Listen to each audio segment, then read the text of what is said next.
A very good evening to all our viewers. Thank you for joining us tonight on the Evening Review. My name is Taiwan Jabela.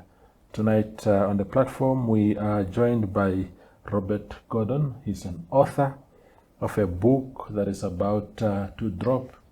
I don't want to reveal the name of the title yet. Robert will tell us what the title of the book is, but we know that the University of Namibia Press, the UNAM Press, will be hosting a pre-launch author presentation and discussion of that book. Thank you very much, Robert, for making time. It's a pleasure to meet you.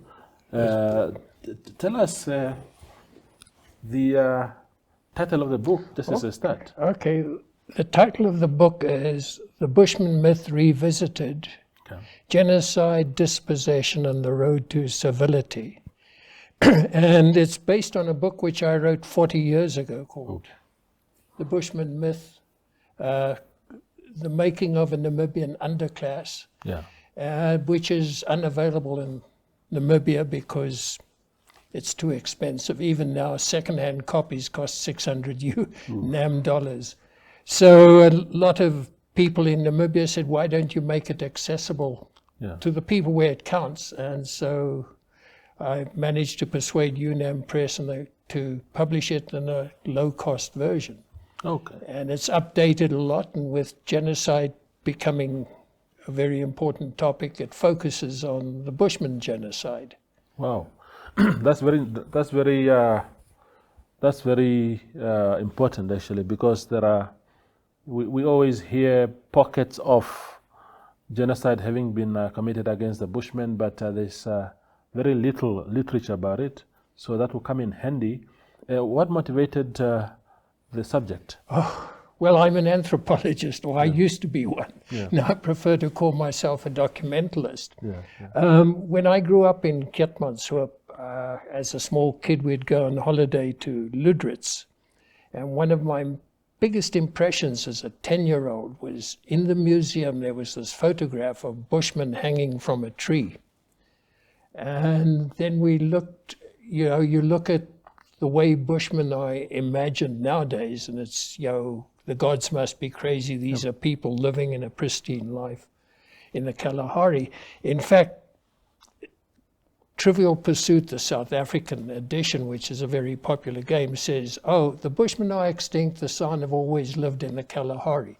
So I'm trying to bridge that, and I'm looking at the process of extinction, and of course it's absolutely not true. They're thriving. So I'm sort of looking at the dark side of history. That inspired me, and then I discovered, to my horror, that picture of the Bushman hanging from a tree was actually photographed in Keetmanshoop, my hometown. Wow, man. So that really inspired me.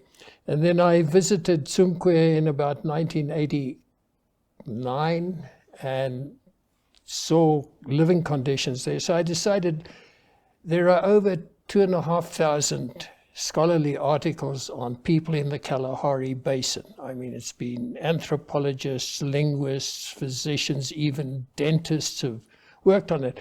But no one has really looked at the larger picture of the role of Bushmen or San within the wider settler society. So that's been my particular focus, is looking at that. And then here's an interesting statistic. The last German census in 1913 officially estimated that there were between 9,000 and 12,000 Bushmen. The first South African census in 1923 listed them as 3,600. So even allowing for estimates being way off, no one can deny that there was a significant decrease in the number of Bushmen. One anthropologist said it was malaria, which is problematic because the other people in the vicinity didn't die of malaria. So I got interested in that, and then I was reading this diary. Now, what you've got to understand, 1915, the South African troops were invading from the south, vastly outnumbering the Germans. But the Germans were so concerned about, quote, Bushman depredations in the Grootfontein district, they had to send a special detachment of 60 troops to go and deal with Bushman depredations, and the press was alive from 1912 with headlines, the Bushman plague, the yellow danger, which from a Bushman perspective, of course, is the settler plague and the white danger. Yeah. And there was a lot of resistance, because what happened was, after the genocidal wars, they built a railway line up to Tsumeb. That's prime farming area, and the Germans decided one of the ways they're going to prevent uprisings is bringing in German settlers.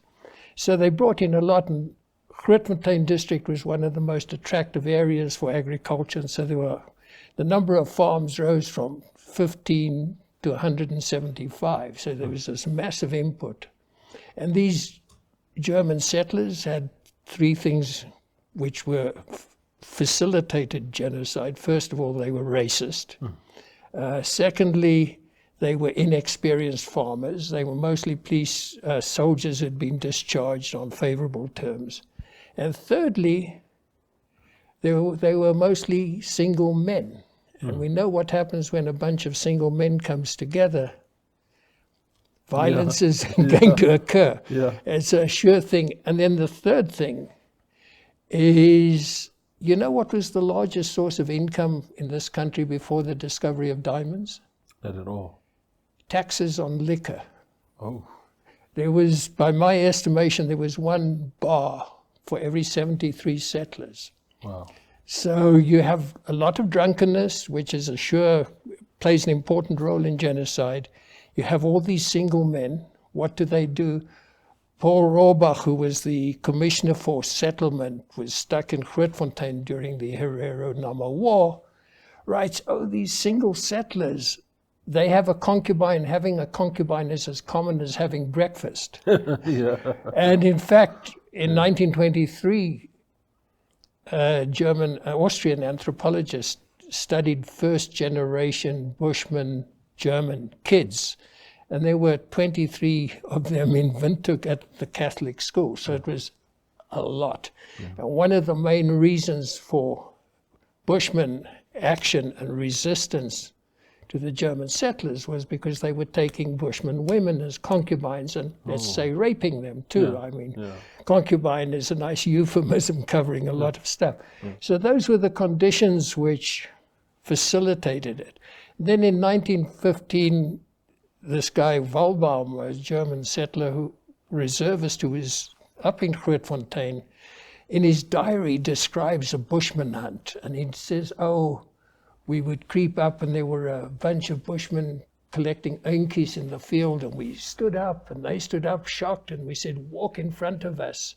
And they shot them. And he says, I missed. Then they captured one and they tied him to a tree because they said he knew about a farm which they'd raided. And he said, I will tell everything. And they said, we don't believe you. So they hung him up. And he says, what's interesting, when you hang a person, you can see the veins swell in their legs. This banal type of stuff going on. Yeah. So anyway, the first thing the South African magistrate in Grootfontein said, this practice known as Bushman hunting must stop in 1915. But the local German settlers carried on shooting Bushmen, and they would brag about it to the South African military and get imprisoned, but get released on. So it was a real big thing. And in fact, if you read missionary records, there were over 400 anti-Bushman patrols between 1911 and 1912. This is before the census, so you can imagine. And they just describe, there are 250 Bushmen who've been imprisoned in Grootfontein. In fact, what was happening is, because of the shortage of labor, the vast number of Bushmen were farm laborers. In fact, Grootfontein district would have collapsed without Bushman farm labor. Over half of the labor force in those days was by Bushmen, and they would go and capture them and try and force them. And then there was this debate, Bushmen are untamable.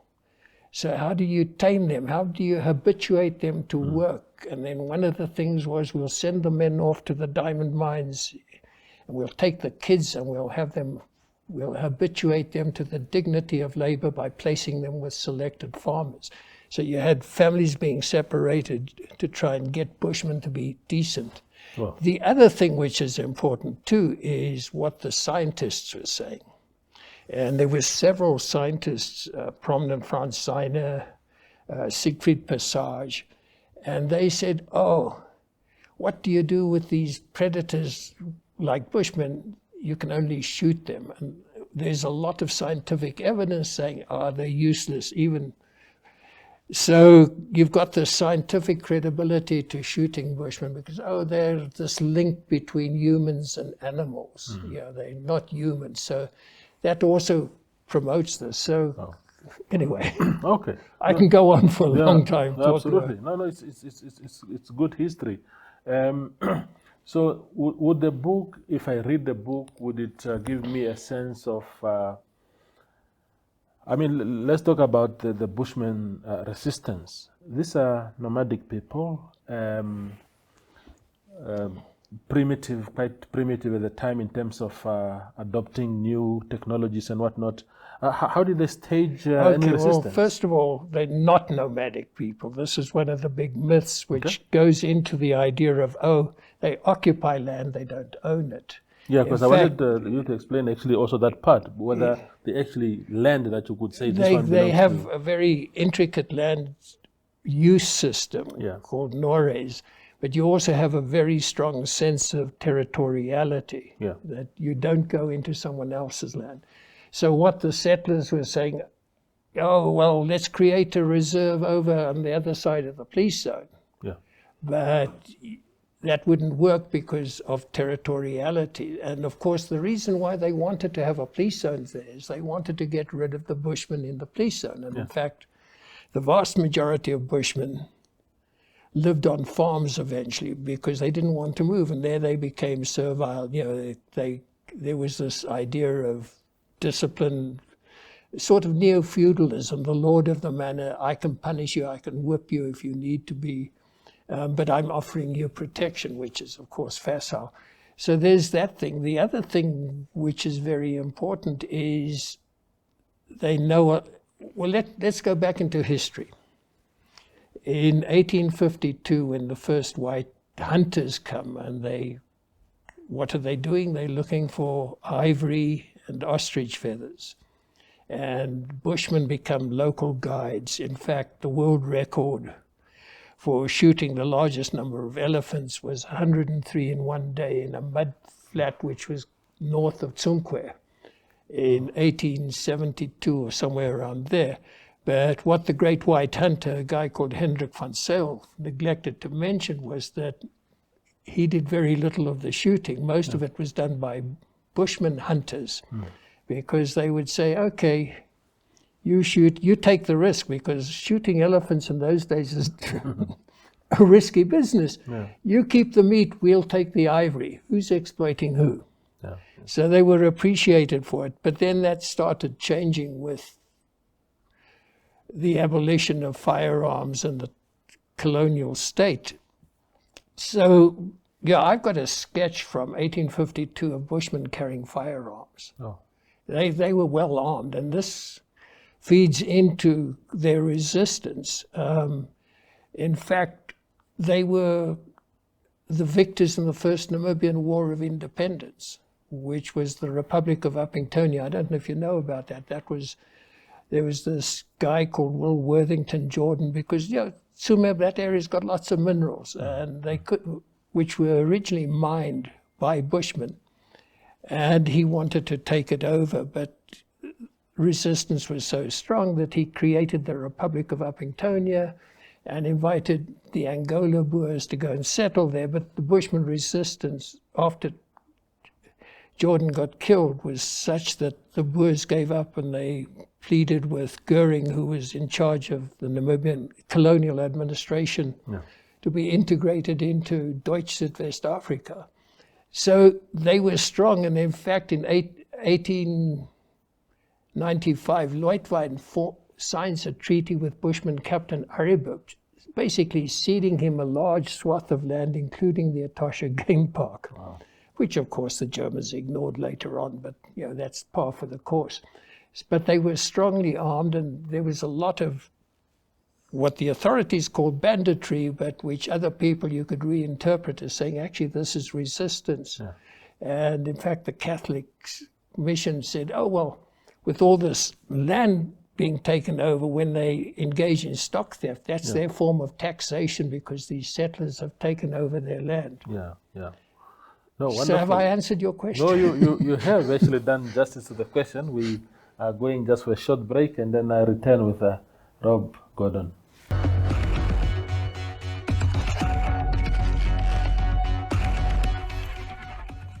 The conversation continues with Robert Gordon on the evening review. We're discussing an upcoming book, Bushman Myth Revisited, Genocide, Dispossession, and Road to Servitude.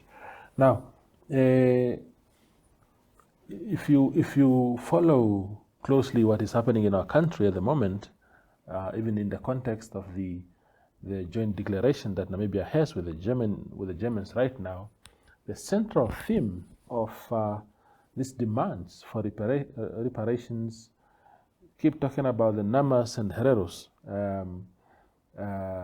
as victims, as descendants of the victims.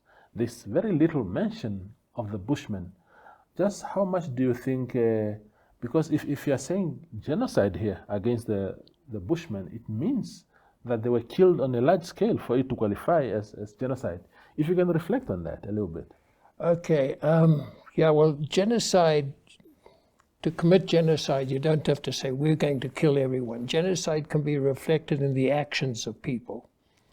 And what happens, and I think this is why it's never been recognized, is because we, black and white, tend to denigrate those people who we call Bushmen. You can go back and you can look at, the history of science. Linnaeus, when he classified humanity, this big classificatory system, in the first two editions, Bushmen weren't classified as Homo sapiens. They were classified as Homo monstrosus monocordii, which basically means human monsters with one testicle. And that makes sense because Linnaeus' system is based on the organs of reproduction. So it goes back to that. You've got these ideas that the Bushmen are starving out, we'll just help them along. There were one or two efforts because of the labor issue. But there was, in 1911, the German governor issued a Verordnung after some white depredations, saying that now that the Bushmen have become ungovernable, they can be shot on sight if they are believed to be resisting arrest, which I think is as clear a warrant as you could have, sort of hunting Bushmen. To be sure, there were some state officials who say, no, we can't do that. I mean, the German Farmers Association in Grootfontein said, we want to tattoo all the Bushmen because you can't trust them. They constituted a special fear because we all know, or they believe that Bushmen can camouflage themselves. They use poison, which we don't have an antidote for. They're very good marksmen. So they're seen as the sort of wild beast. You have, in 1902, the Germans make a distinction between Eingeborene and Buschleute. They treat it as even separate. They're even lower than the natives or the Inboorlinge or whatever you want to call it. And it goes on till the 50s. People talk about wild and tame Bushmen. What does that mean? They're animals. So the issue is, I think there's been this denial of genocide because can you commit genocide against animals? If because they're not seen as human, they're seen as primeval people. And it's not just, and this is the important point, it's not just the whiteys, it's Nama and Herero, to a great degree, not the Ovambo. And there's a reason for that, because Ovambo are largely farmers. But where you have pastoralists, the clash between foragers and pastoralists, because they're both competing for land, grazing rights, is inevitable. I don't know of any case where pastoralists and foragers have gotten on well. It's inevitable. So, yeah, I mean, is it genocide? Is it not? Is it a massacre? Yes, they were massacring them. Yeah. You have lots of contradictions all the time. They're good settlers, and they're good Herero. You know, it's not everyone is like that. I develop, in looking at the German settlers, this idea of Platzgeist, the spirit of the place. Yeah. Because, you know, you've got these single guys, they go boozing together. There's a wonderful book discussing the rise of schools of philosophy, and the guy says there are two factors which make for the rise of a school of philosophy, in this case of an ideology of killing Bushmen. Number one, your network, which they have. They thinly spread on the ground. They know each other from the army. And number two, this guy says the seminar. What's a seminar? A seminar is where you have an intense face-to-face interaction with someone discussing something. In this case, typically over beer or brandy, which creates this thing. And the example which I use of how this Platzgeist can influence these Germans is, there's a classical essay by George Orwell called Shooting an Elephant, where he's a colonial officer, an elephant has killed some people in Burma, and he's sent to go and shoot it. And he's there and he sees the elephant grazing peacefully in the paddy fields. And he says, I don't want to kill this lovely animal. But the villagers behind him are shouting out, kill, kill, kill. And he shoots the elephant. Yeah. You know, this place, spirit of the place can influence you. And I think this is what happened with the Germans here. It changed a lot when the Boer came, for the simple reason that the Boer didn't drink so much. And they had lots of women with them, whereas the Germans were single. So I think that was one of the important things. But there was also the issue, and again, you've got to understand how people thought in those days. When a member of the Reichstag in Germany said, Africans have souls, the press corps laughed, and there were catcalls, and they were disciplined. They were so upset at being disciplined, they went on strike. That's correct. So, you know, you have that, and there's this antipathy towards missionaries too, who were minor voices and saying we've got to do something. But the missionaries were more concerned with capturing souls than talking about social justice issues and telling the farmers, hey, you can't do that. So it was this Platzgeist of genocidal Platzgeist, which is important. I get it. Do you think, Rob, that the way the current administration, or not administration actually, over the years, our consistent governments have been trying to modernize the Bushmen, to say that get out of the bush, go and plow the land, go and head goats and stuff like that. Do you think that is in favor of their existence, or do you think it's a threat to?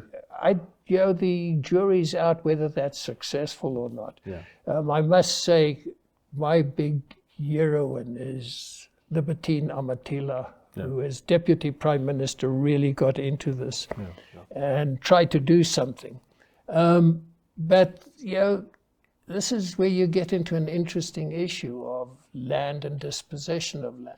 You mentioned Etosha earlier. Etosha. There's a group of them that are saying Etosha belongs to them. I can show you a map of the distribution of Bushmen from the start of colonialism to the present.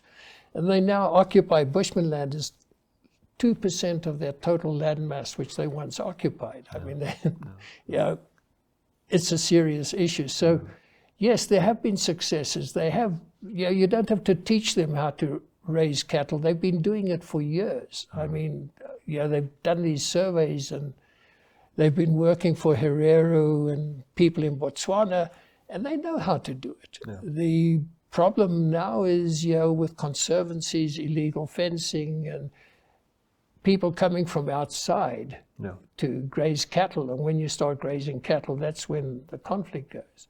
You know, if they were planting grain, that would be a different story. But, you know, cattle, what are cattle? You know, they just servile four-footed foragers. And I'm going to upset a lot of people who love cattle when I say that. But actually, cattle ecologically are not that good a thing to have. And I mean, what's happened now is, as I said earlier on, most of the Bushmen were on farms. Yeah. But with independence, you had labor laws coming in and a switch to game farming. So a lot of the farmers said, well, we can't accommodate these Bushmen, so they were forced into the communal areas where... Are they the original owners of the land? We are told that all of us must speak only after the Bushman has spoken, because he is the original. Oh yeah. I think that, you know, and I think the country's now saying, let's acknowledge that and say, but we took the land and move on. And I think what they find very offensive is to be called marginals. You know, they're now Department of... would you like to be called a marginal? Whereas, you can't call them Aboriginals, because then you get into this argument about who came here first. So why not just call them minorities within this country? And that was, I think, the way to deal with it. It's an I think you've also got to empower them, and I don't know how you're going to do that, but there's a stigma to being called a Bushman. But if it's historically, the label you have, if you don't empower those people, it's going to become negative. And I think we need to look at them as Bushmen rather than as San for a variety of issues, and make that a respectable label again. Absolutely. We have 30 seconds left. Rob, if you can reflect briefly on the pre-launch event that is coming up. When, where, who's welcome? Okay, well, it's tomorrow at 5:30 at the Namibia Scientific Society. Everyone is welcome. There will be light refreshments, so if you want to go foraging for food or refreshments, you're welcome to join us. Yeah, wonderful. Rob, thank you. We look forward to the release of the full book. I think it's really going to blow our minds because there's so much misunderstanding. I think you are reflecting on very important issues regarding that community. Thank you. It's been an honor to be on your show. Yeah, wonderful. That's Robert Gordon. As in Gordon's gin, but I don't drink it. Gordon's gin. Yeah, Gordon is author of a new book called The Bushman Myth Revisited, and he was here to reflect on the content, which sounds very exciting and very important for those of us who want to understand the living history of the Bushman. Thank you for watching.